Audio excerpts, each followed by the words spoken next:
Hello everyone and welcome back to Crax art gallery. So आज है Thursday और आज हम करेंगे 10 मिनट्स ड्राइंग प्रैक्टिस। और आज की ड्राइंग प्रैक्टिस में हम करने वाले हैं वार्म अप। अभी ये वार्म अप क्या होता है? जैसे हम कोई भी एक्टिविटी स्टार्ट करते हैं उसके पहले वार्म अप करते हैं। फॉर एग्जांपल अगर आप जिम करते हो तो जिम के पहले आप थोड़ा सा वार्म अप करते हो, राइट? बॉडी को थोड़ा मूव करते हैं। अगर आप रनिंग करते हैं तो रनिंग के पहले हम थोड़ा स्लो और मोशन में और रन करते हैं, उसके बाद हम फास्ट करते हैं अपने रनिंग, मतलब एक्चुअल रनिंग उसके बाद करते हैं। तो वो जो स्टार्टिंग का फेज़ होता है that is called warm up specially, right? तो ऐसे ही ड्राइंग में भी वार्म अप होता है। एंड ड्राइंग में वार्म अप अगर आप एवरी डे लेट्स से अगर आप 10 मिनट से वार्म अप एक्टिविटी करते हो, जो मैं आपको अभी आगे वीडियो में बताने वाली हूँ, तो आपकी ड्राइंग काफ़ी अच्छी इम्प्रूव हो जाएगी। Let's get started. Drawing warm up के लिए सबसे पहले तो आपको एक पेपर चाहिए होगा।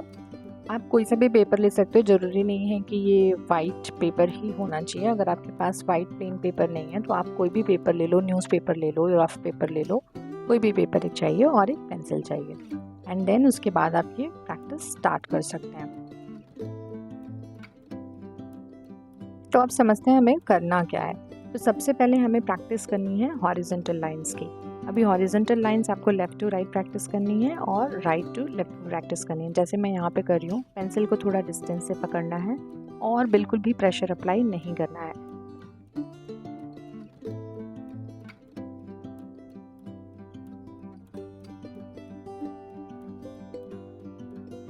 अगर आप एक बिगनर हो तो आप ऐसा देखोगे कि आपकी ये जो लाइन्स है हॉरिजॉन्टल लाइन्स बिल्कुल सीधी नहीं आ रही हैं, कुछ टेढ़ी बेढ़ी हो जा रही है, कहीं इधर जा रही है, कहीं उधर जा रही है। तो डोंट वरी अबाउट इट।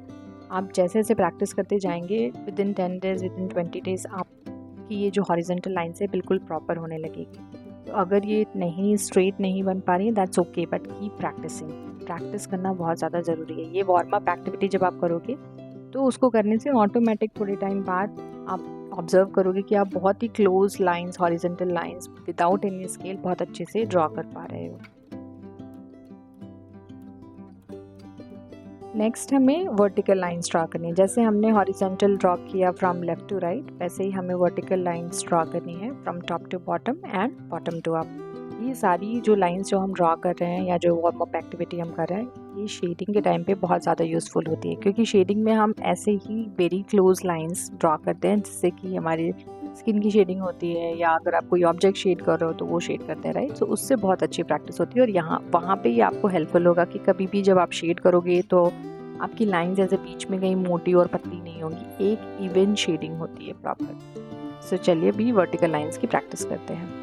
अगर आप एक बिगनर हो एंड आप ड्राइंग सीखना चाहते हैं और ऐसा सोच रहे हैं कि कहाँ से स्टार्ट करें, क्या पहला स्टेप होना चाहिए, क्या दूसरा स्टेप होना चाहिए, लाइक स्टेप बाय स्टेप अगर आप प्रोसेस फॉलो करना चाहते हो तो आप मेरी ये पर्टिकुलर प्लेलिस्ट को चेक कर सकते हो, जो मैंने अभी कुछ महीनों पहले ही किया था, जहाँ पे मैंने ये सारी चीज़ें एक्सप्लेन की हैं step by step. First day क्या किया, सेकेंड डे क्या किया, ये 30 डेज़ का प्लेलिस्ट है।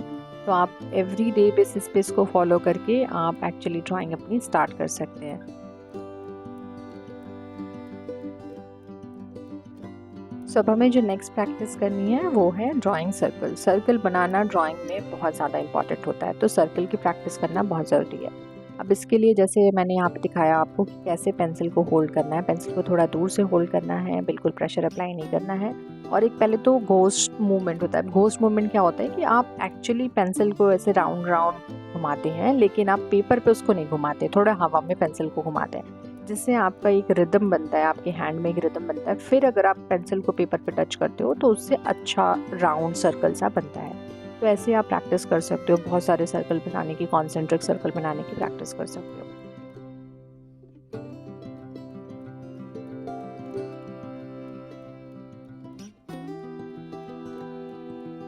एंड डोंट वरी अगर एकदम अच्छा सर्कल नहीं बन रहा है। जनरली बिगनर्स क्या करते हैं, उनको अगर पहली बार में कुछ सही चीज़ नहीं बनती तो थोड़ा सा मतलब उनका डीमोटिवेट हो जाते हैं। तो ऐसा कुछ नहीं है, आप जितनी प्रैक्टिस करोगे उतना ही अच्छा सर्कल बनेगा।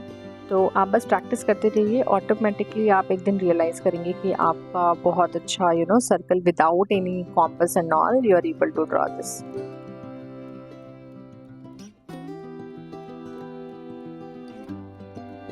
जो नेक्स्ट प्रैक्टिस हम कर रहे हैं वो एस शेप की प्रैक्टिस कर रहे हैं या 8 शेप की प्रैक्टिस कर रहे हैं। ये प्रैक्टिस बहुत ज़्यादा हेल्पफुल होती है जब आप कोई भी कर्व ड्रा करते हो, स्पेशली अगर आप कुछ हेयर के स्ट्रैंड्स ड्रा करने हैं, वहाँ पे काफ़ी हेल्पफुल होती है।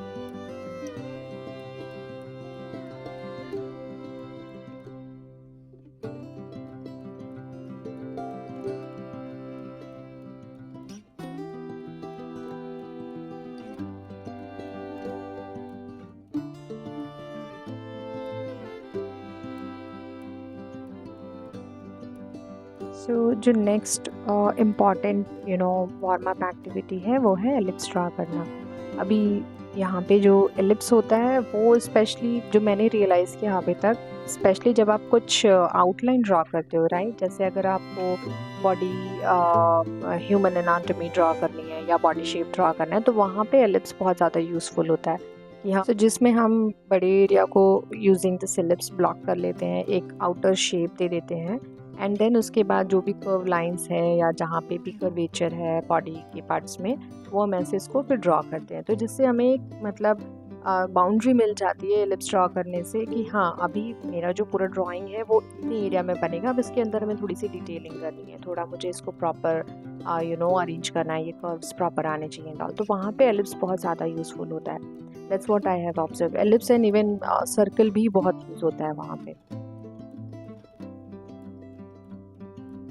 अभी मैं जो नेक्स्ट प्रैक्टिस कर रही हूँ वो शेडिंग की प्रैक्टिस है। मतलब अगर मुझे शेड करना है तो वो मैं थोड़ा यहाँ पे प्रैक्टिस कर लेती हूँ। इट्स अप टू यू, अगर आपको इस समय एज अ वार्म अप इसकी प्रैक्टिस करनी हो तो आप कर सकते हैं, अच्छा ही होगा, नहीं तो आप अलग से भी शेडिंग की प्रैक्टिस कर सकते हैं। इसमें मैंने पेंसिल को, अगर जैसे आप देख पा रहे हैं कि मैंने बहुत दूर से पकड़ा हुआ है और जस्ट सिंपली बहुत ही लाइट स्ट्रोक्स में यहाँ पे अप्लाई कर रही हूँ पेपर पे, जिससे कि एक इवन शेडिंग मुझे मिल रही है। Don't worry about the outer areas की, मतलब कॉर्नर बिल्कुल स्ट्रेट नहीं आ रहे, एक लाइन में नहीं आ रहे, which is okay. I mean वो आप इरेज कर सकते हो नीडेड इरेजर से या अदर चीज़ से, राइट। तो ये मैंने एक वर्कशॉप से सीखी थी ऐसे शेडिंग, जो मुझे काफ़ी अच्छा लगा। बेसिकली पेंसिल परसेप्शन वर्कशॉप थी, तो वो मैंने वहाँ पे ज्वाइन किया था। 1 दिन की 2 घंटे की वर्कशॉप थी, तो वहाँ से मैंने ये देखा, मुझे काफ़ी अच्छा लगा और ये टेक्निक अच्छी है।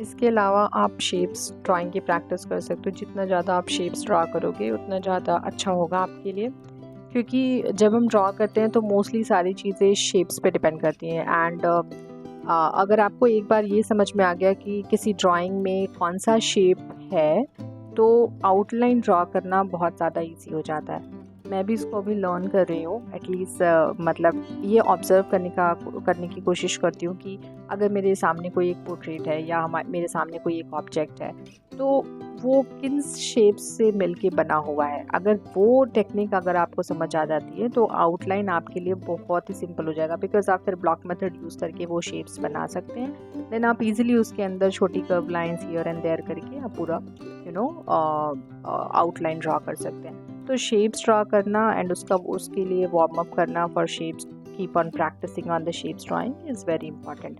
तो डेफिनेटली आप ये इसको अपनी वार्म अप एक्टिविटी में इंक्लूड कर सकते हैं।